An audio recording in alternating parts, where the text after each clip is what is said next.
Good morning student. आदर्श वाले की online class में आपका स्वागत है।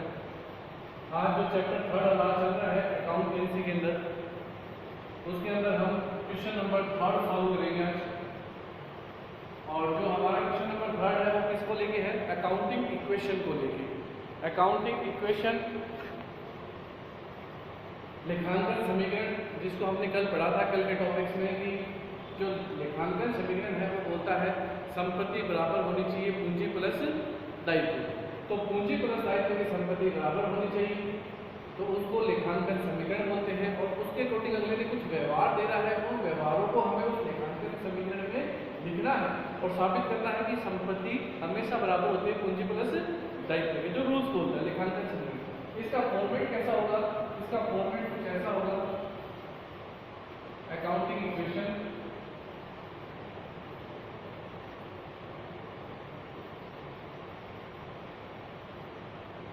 लेखांकन समीकरण, ये ऐसा नंबर फिक्स है, पर्टिकुलर, फिर कुछ एसेट से कॉलम आएंगे, टोटल, लायबिलिटीज का कॉलम, कैपिटल और टोटल।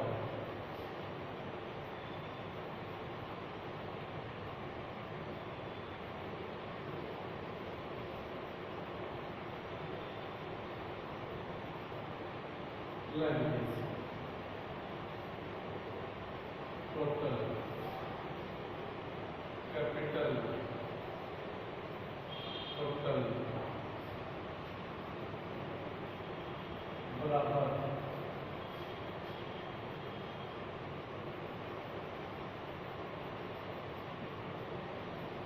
ऐसा नंबर पर्टिकुलर। ये इसका फिक्स इसका फॉर्मेट है। ऐसा नंबर जितने भी ट्रांजेक्शन 1 2 3 4 5 पर्टिकुलर व्यवहार जो हुआ, एसेट्स, जितनी भी एसेट्स बनती जाएगी मैं कॉलम बनाता जाऊंगा। जैसे कोई भी एसेट्स आएगी ऐसे कॉलम बनाऊंगा, 3 2 3 ऐसे कॉलम बनते जाएंगे एसेट्स होंगे। और फिर उनका क्या होगा? टोटल। ऐसे कोई भी लायबिलिटीज बनेगी तो उनके ऐसे कॉलम बनाते हैं। और कैपिटल तो है ही, और लायबिलिटीज और कैपिटल का टोटल और एसेट्स का टोटल दोनों क्या होना चाहिए? बराबर होना चाहिए। तो ये बराबर होना चाहिए, ठीक है ना? ये है अकाउंटिंग इक्वेशन का फॉर्मूला। इसमें यहाँ तक कोई दिक्कत नहीं। अब इसमें देखो हम क्वेश्चन नंबर आज थर्ड सॉल्व करेंगे। फर्स्ट हमने किया था, सेकंड का हमने कंसल्ट किया था जिसमें हमने बोला था हम कर लेंगे, उसको करना। और क्वेश्चन नंबर देखो थर्ड क्या है, आप पढ़ते जाना और देखना, उसके बाद आप बता देना इस चीज को, ठीक है बेटा? बोलो क्या है थर्ड नंबर में? पहला, नकद से व्यापार प्रारंभ किया, बिजनेस स्टार्ट हुआ।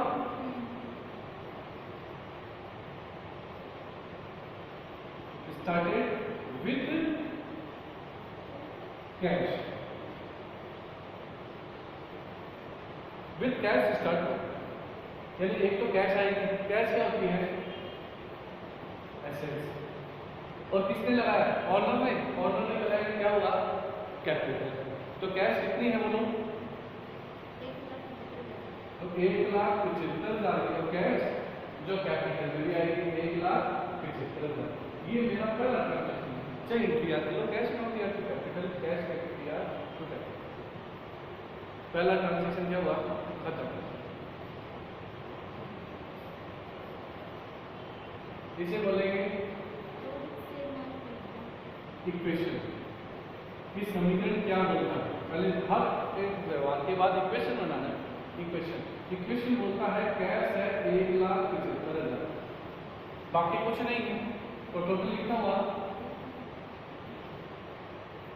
बराबर लायबिलिटीज में कुछ नहीं है जबकि कैपिटल में कितनी है, तो इनका टोटल लिखना हुआ 1,75,000। क्या दोनों टोटल बराबर है? दोनों टोटल बराबर। अब देखो दूसरा ट्रांजेक्शन, बोलो दूसरा ट्रांजेक्शन क्या हुआ? किससे माल खरीदा? रोहित से माल खरीदा है, तो गुड्स परचेज फ्रॉम रोहित, अब रोहित से आपने माल खरीदा तो कैश का नाम तो आया नहीं कहीं भी, कैश का नाम नहीं आया तो माल आपके पास आया से मतलब स्टॉक मिलेगा। स्टॉक हुआ, स्टॉक क्या होती है? एसेट्स। तो एक कॉलम तो बना स्टॉक का, एसेट्स। अब अगर आप पैसा दे देते तो किसमें से लेस हो जाता? कैश से। पैसा दिया नहीं, यानी रोहित को पैसा देना है। अब रोहित को पैसा देना है तो आपका क्या बन जाएगा? दायित्व। दायित्व बन गया, पैसा देना है तो जिसको पैसा देना होता है वो क्या कहलाते हैं? क्रेडिटर। वो क्या कहलाते हैं? क्रेडिटर, देनदार। तो एक कॉलम इसमें बन गया ऐसे। कैश गया नहीं, बोलो स्टॉक कितने का, माल कितने का खरीदा? 23,000, 20,000 और ये भी हो गया 20,000। और कोई ट्रांजेक्शन हुआ इसके अंदर? हो गया, माल आ गया और पैसे देने। हमारा दूसरा इक्वेशन क्या हुआ? तो इसको बोलेंगे न्यू इक्वेशन। New equation. अब न्यू इक्वेशन क्या हो जाएगा हमारा?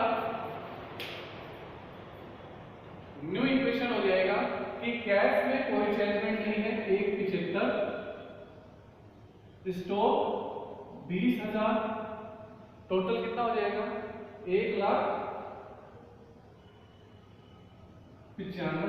1,95,000 बराबर क्रेडिटर कितने का है? 20,000। कैपिटल कितने का है? 1,75, टोटल कितना हो जाएगा? 1,95,000। टोटल कितने का हो जाएगा? 1,95,000। बोलो इसमें कोई डाउट? ऐसे न्यू क्वेश्चन चलते हैं। नेक्स्ट है मनीष को उधार बिक्री लागत मूल्य 17,500। मनीष को उधार माल बेचा है, गुड्स सोल्ड टू मनीष। बोलो कितने का माल बेचा है उसको? गुड्स कितने का बेचा है मनीष को? हमने 10,000 का माल बेचा है, जिसकी कीमत कितनी निर्धारित है? 17,500। आपने मनीष को उधार माल बेचा, लागत है 17,500, जो कितने बेचा है? 20,000। कितने बेचा है? यानी आपका माल तो गया 17,500 का। माल कितने का गया? 17,500 का, लेकिन अगले को बेचा कितने में है? 20,000 में। यानी आप उससे 20,000 मांगोगे, उधार बेचा ना, तो मनीष के 20,000 मांगेंगे। जिसको उधार बेचते हैं उसे क्या बोलते हैं? डेटर्स। क्योंकि पैसे मिलेंगे कभी से। कितने रुपए मिलेंगे? 20,000। कितना मिलेगा? 17,500 का माल 20,000 में बेच दिया। कितने का प्रॉफिट हुआ? 2,500। कितने का? और प्रॉफिट किसका होता है? मालिक का। तो यहाँ 2,500 प्लस है।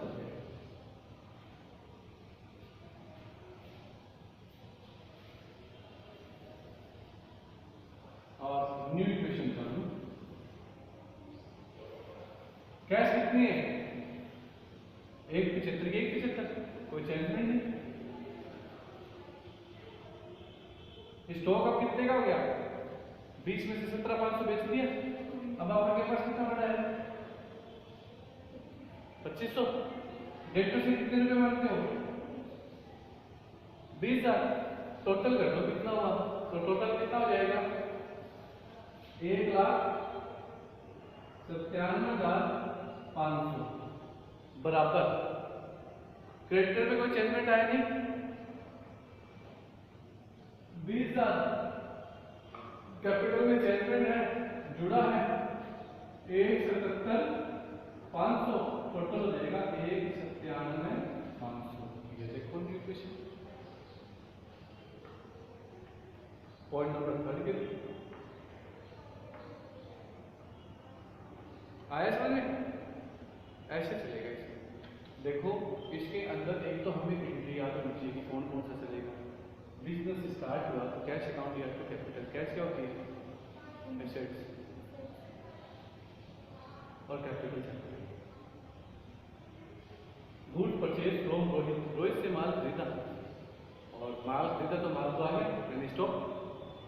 और खरीदा है, पैसा तो दिया ही नहीं दिया तो क्या बढ़ेगी? लायबिलिटीज। क्रेडिटर वे आदमी जिन्हें को आपको उधार माल खरीदा है, भविष्य में पैसा देना है, creditor. Sold goods to Manish, Manish को माल बेचा, वापस उधार बेचा। अब मनीष को माल बेचा मैंने, बोला 17,500 का माल है, 17,500 का माल। अगले कीमत कितनी तय है? पहले डेटर से लेंगे 20,000, 2,500 का प्रॉफिट किसका होता है? मालिक का, नहीं कैपिटल ऐसे आया सर। अब इसको वापस से करना ऐसे।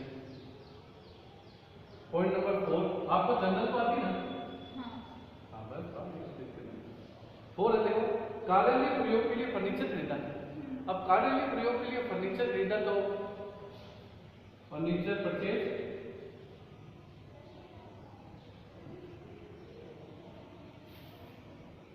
Furniture purchase. फर्नीचर क्या होती है आपकी? संपत्ति।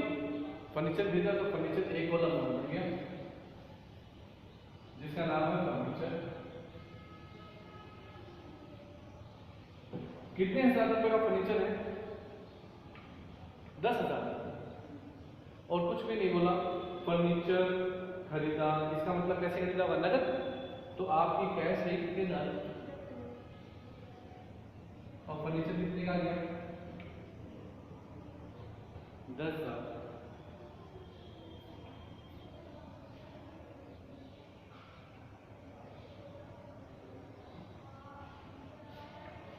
न्यू इक्वेशन,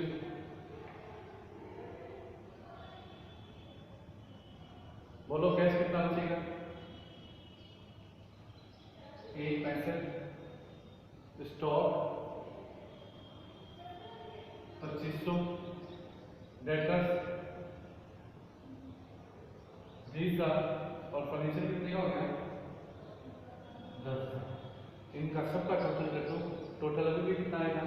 197,500, जो बराबर है क्रेडिटर में कोएफिशिएंट नहीं,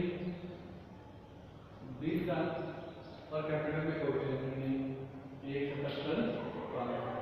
जिन दोनों का जोड़ है 197,500। ऐसे फर्नीचर खरीदा, कैश चला गया, फर्नीचर आ गया, न्यू इक्वेशन तैयार हो गई। पॉइंट नंबर 4, टॉपिक को पढ़कर पता चलेगा कि करना क्या है। आएगा तो समझ बढ़ेगा कि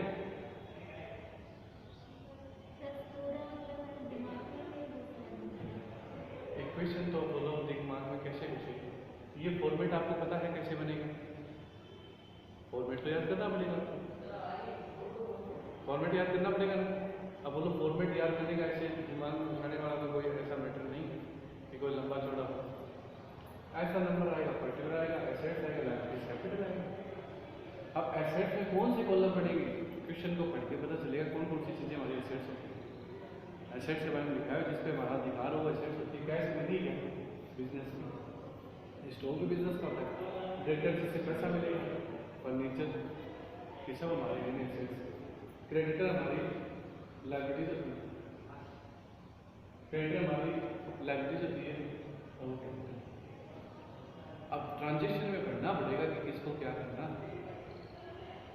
इसका भी वीडियो आज हो जाएगा तो कंप्रेस वापस चल लेंगे, उसको बार बार देखो, बोल रही है, समझ लो बात। नई चीज़ है, एक साथ समझ में नहीं आएगी निश्चित है, लेकिन अगर उसको क्लियरली आप समझने की कोशिश करोगे, उसको चीज़ों को देखोगे तो समझ में आएगी। पॉइंट नंबर 5 है, रोहित को पूर्ण भुगतान में नकद दिया 48,500। अब बात है रोहित से माल खरीदा था यहाँ कितने का, और उसको पूर्ण भुगतान में दे रहे हैं। रोहित को माल खरीदा, आपने रोहित का माल मुझे 20,000 रुपये में खरीदवा दिया, जबकि रोहित का माल 50,000 रुपये।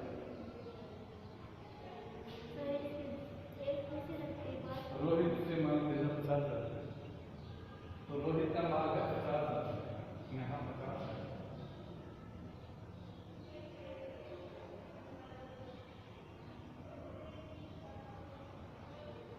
ये सब प्लस बड़े हो जाएंगे 225।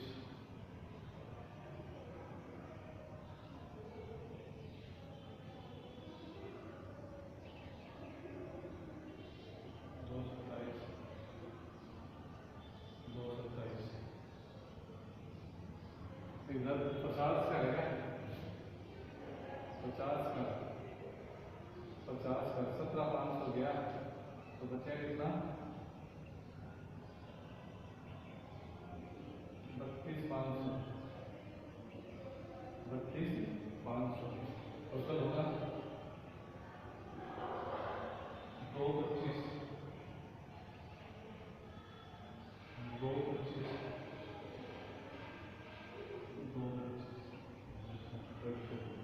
अब उसको पूर्ण भुगतान में कितने रुपए देने हैं 48,500, ठीक है, जबकि उसके मानते कितने हैं ना 50,000, तो 48,500 यानी कितना बट्टा कटेगा 1,500 कम दे देंगे। तो लिखेंगे point number 5,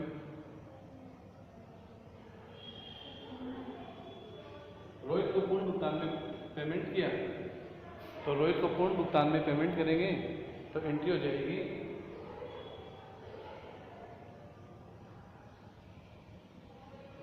payment to Rohit. पूर्ण भुगतान में कितने दे रहे हो 48,500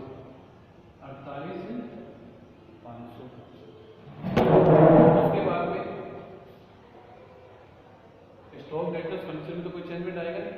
पूर्ण भुगतान का मतलब ये खत्म हो जाना चाहिए 50,000 कि पूर्ण भुगतान है अब इसको समझाओ। अब 50,000 दे रहे थे दिए 48,500, कितने का फायदा हुआ 1,500 रुपये का फायदा। कितने का फायदा हो गया किसका होगा मालिक का, तो कैपिटल में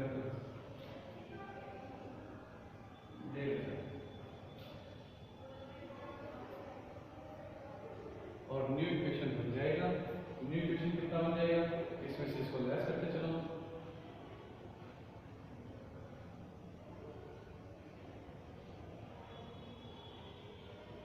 आपका 16,500 32,500 30,000 10,000, ये इसमें से लेस कर दो तो टोटल हो जाएंगे आपके पास में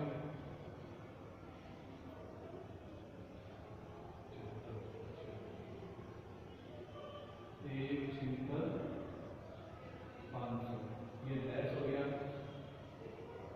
1,78,500 और ये 1,78,500 और 1,78,500